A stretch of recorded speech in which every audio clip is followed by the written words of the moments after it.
देखिए question NEET 2017 का है, थोड़ा टेक्निकल तो नहीं है। कह रहा है कि स्प्रिंग ऑफ फोर्स कांस्टेंट के is cut into the length of the ratio 1:2:3.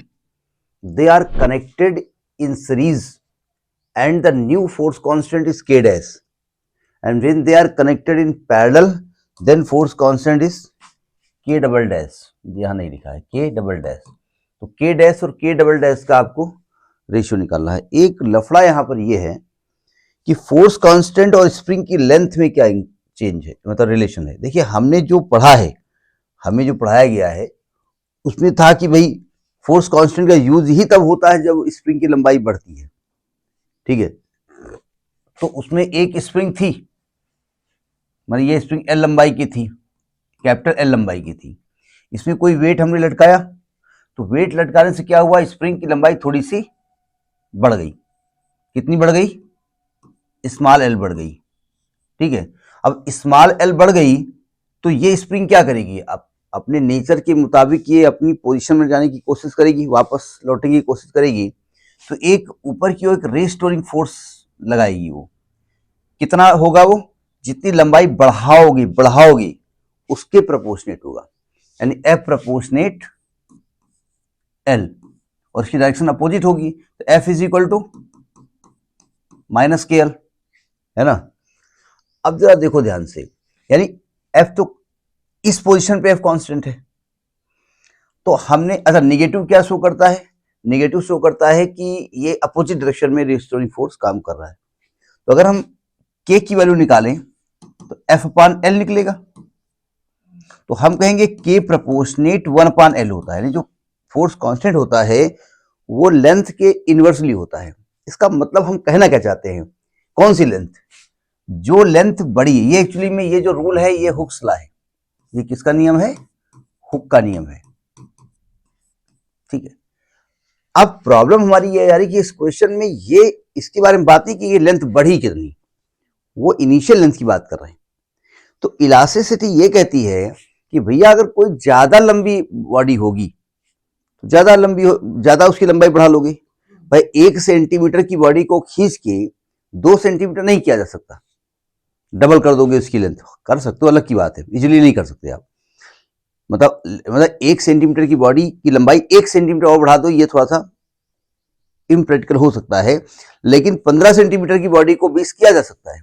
15 को 5 बढ़ा दोगे आप, 5 बढ़ जाएगी आराम से, ठीक है। तो यानी कि जो आपका इंक्रीमेंटल लेंथ है स्मॉल एल, वो प्रोपोर्शनेट इनिशियल लेंथ की होता है। जितनी ज्यादा लंबाई उस बॉडी की खुद की है उतनी उसी रेशियो में वो लंबाई इसकी बढ़ भी सकती है, ठीक है। तो यानी कि के प्रोपोर्शनेट 1 इनिशियल लेंथ भी होता है।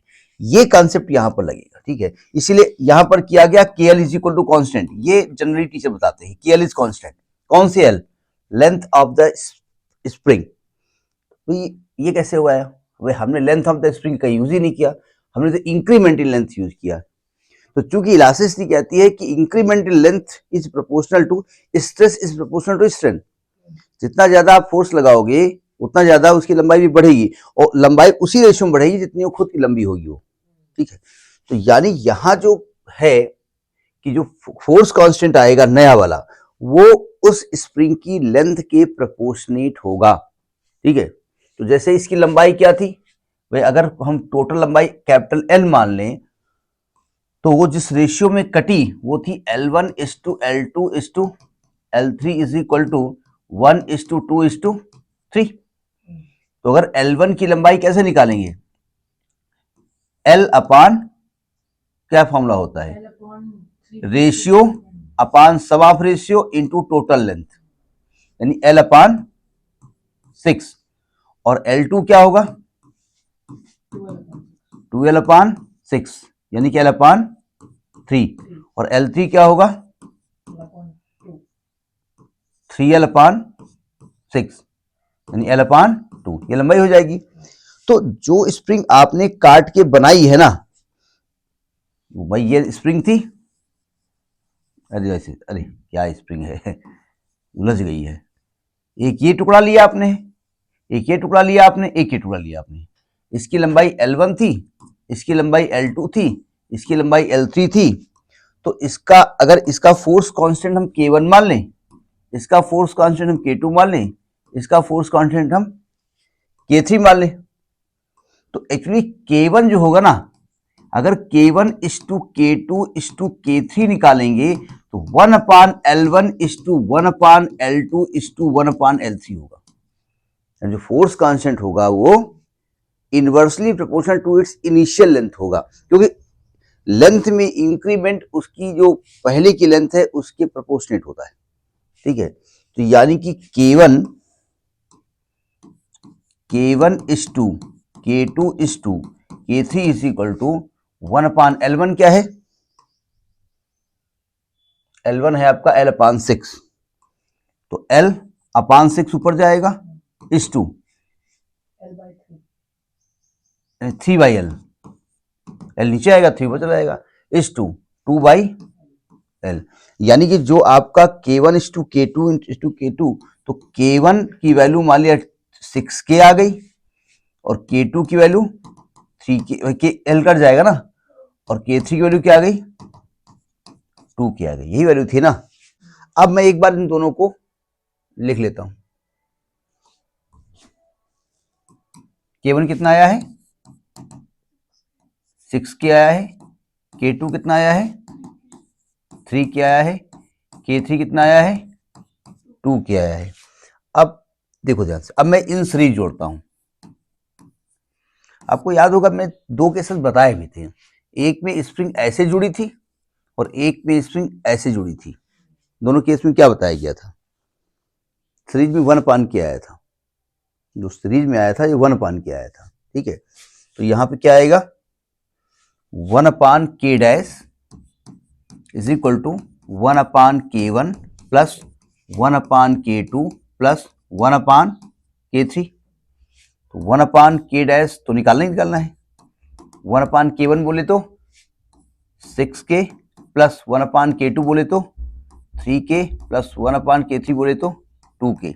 सॉल्व करो इसको, एलसीएम कितना हो जाएगा 6, 3 और 2 का एलसीएम 6 हो गया, तो यहाँ आएगा 1 और 3 दूनी 6 2 और 2 3 6 3 3 2 5 1 6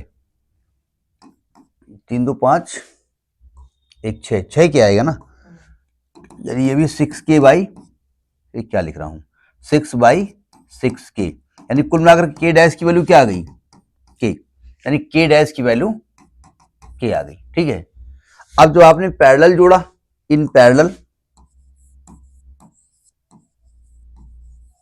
वाला देखिए कॉन्सेप्ट, जिसमें हमने स्प्रिंग को ऐसे 2 स्प्रिंग लिया था ऐसे। ठीक है, तो इसमें जो रिजल्टेंट K डबल डैश माना गया है is equal to K1 plus K2 plus K3, तो K double dash is equal to K1 बोले तो 6K plus 3K plus 2K, 6 3 9 2 11K। अब आपको निकालना क्या है, आपको K डैश और K डबल डैश का रेशियो निकालना है। K dash is to K double dash is equal to K is to 11K, यानी 1:11 का रेशियो आएगा। ठीक है, यानी ये 1:11 आपका B part is correct option. समझ में आई बात नहीं आई, नोट करिए इसको, ये 2017 का क्वेश्चन है।